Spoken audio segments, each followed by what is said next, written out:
Selamat pagi, terima kasih sudah membuka video ini. Pada kesempatan kali ini, saya Ayu Artaliani Limbong, NPM 205-118 dari 4 IHPA.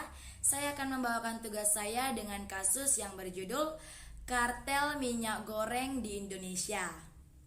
Alasan kenapa saya memilih kasus ini dikarenakan banyaknya persaingan antara produsen dan apakah ada kecurangan di dalam persaingan tersebut, serta apa ada pertimbangan hukum yang tepat di dalam kasus kartel minyak goreng antara KPPU, Pengadilan Negeri, dan Mahkamah Agung.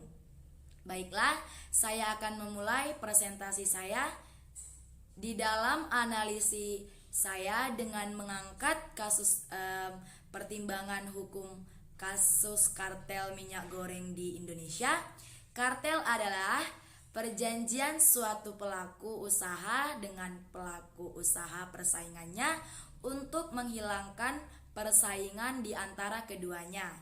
Dengan kata lain, kartel ini adalah kerjasama dari produsen-produsen produk tertentu yang itu tujuannya untuk mengawasi produksi, penjualan, dan harga serta untuk melakukan monopoli terhadap komoditas atau industri tertentu.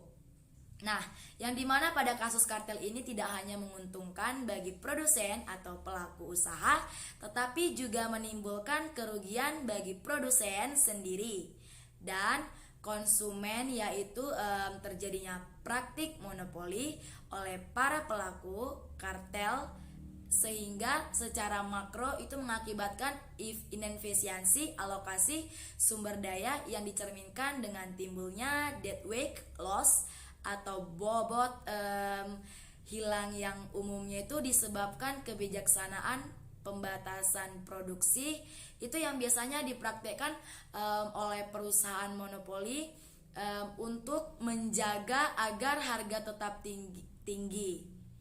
Adapun dari segi konsumen akan kehilangan pilihan harga, kualitas yang bersaing, dan layanan purna jual yang baik. Nah, dari kasus ini, adapun perjanjian yang dilarang oleh KPPU seperti bukti yang terkait dengan struktur pada intinya itu menjelaskan mengenai adanya struktur pasar minyak goreng curah, yaitu sangat terkonsentrasi. Perusahaan besar menguasai pasar-pasar dan memiliki kekuatan untuk menentukan tingkat harga adanya produk minyak goreng yang relatif homogen dan tingkat hambatan masuk di dalam pasar minyak goreng kemasan relatif tinggi. Permintaan minyak goreng memiliki karakteristik inelastis serta adanya transpirasi dan pertukaran informasi harga minyak goreng dan dapat mengakibatkan terjadinya praktek monopoli atau persaingan usaha yang tidak sehat. Nah, pendapat KPPU terhadap kasus kartel yang terjadi di Indonesia saat ini adalah KPPU itu menduga terjadinya kolusi secara diam-diam yang dilakukan oleh para pelaku usaha minyak goreng untuk melakukan konspirasi, yaitu dengan melakukan koordinasi untuk tidak menurunkan harga minyak goreng pada saat harga CPO dunia turun. Bahkan sebaliknya, harga tetap tidak mengalami penurunan. Perjanjian secara tidak tertulis atau kolusi secara diam-diam juga dilakukan oleh pelaku usaha minyak goreng dengan difasilitasi asosiasi GIMNI dengan mengadakan pertemuan pada 9 Februari 2009 untuk menetapkan harga minyak goreng di pasar sesuai dengan yang diharapkan pemerintah di dalam program Minyak Kita tentang harga minyak kemasan sederhana dengan harga yang terjangkau masyarakat, yaitu 8.000 per liter, sedangkan produsen atau para pesaing berpendapat bahwa yang mereka lakukan tidak akan merugikan masyarakat.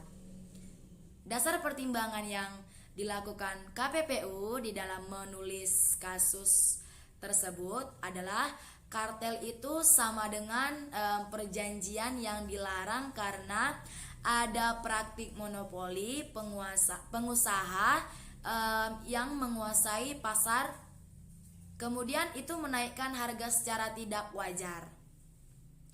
KPPU menyatakan bahwa terjadinya praktik kartel harga atau paralel perincian yang dilakukan oleh beberapa perusahaan minyak goreng yang di Indonesia itu dengan demikian telah melanggar peraturan tentang kartel dalam Undang-Undang nomor 5 tahun 1999 tentang larangan praktek monopoli dan persaingan usaha tidak sehat, atau Undang-Undang nomor 5 tahun 1999 tentang pasal 5 tentang kartel harga price fixing dan pasal 11 tentang kartel produksi dan pemasaran. Nah, menurut pendapat saya dari kasus di atas tidak sesuai dengan dasar hukum yang dimana keputusan KPPU ditolak oleh sebagaimana tertuang yang di dalam putusan nomor 03/KPPU.JKT.PST.